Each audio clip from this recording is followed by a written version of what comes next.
Story that you learned about is breaking news this afternoon. A fourth case of measles is now in Connecticut. This time, a child is sick. Channel 3 Eyewitness News reporter Patricia Del Rio is live at the Department of Public Health in Hartford with more information about this child.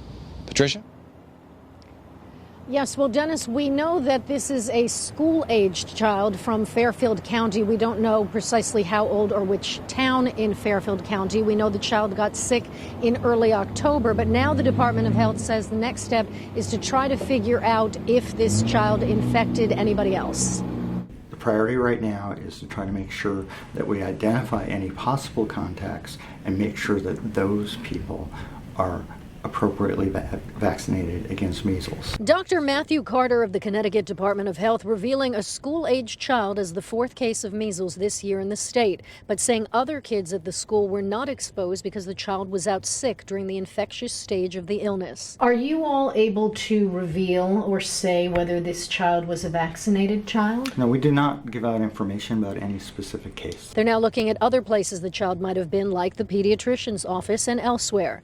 Dr. Patricia Garcia of Connecticut Children's Medical Center says this is essential because of how contagious measles is. So you might have a first or second grader who's fully vaccinated, but you might have a toddler or an infant at home who's not vaccinated and might be exposed. I mean, parents are going to take their younger children to events and pickups and play dates with their older children where they have potential for exposure.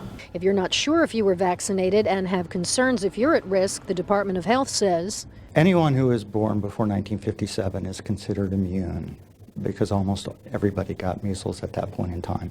After that, some people got a measles vaccine was just a single dose, and then we added a second dose. If somebody only had one shot, or they don't really remember, talk to your doctor. They may decide to give you a second shot.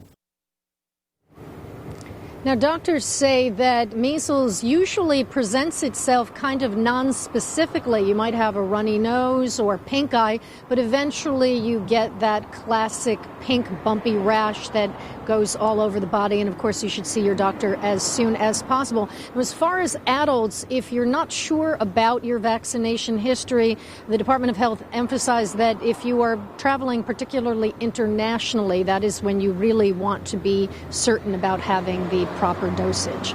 We're live in Hartford. I'm Patricia Del Rio, Channel 3 Eyewitness News. Patricia, thank you. We have more information on this new case in Connecticut and the measles outbreak nationwide right now on the Channel 3 app.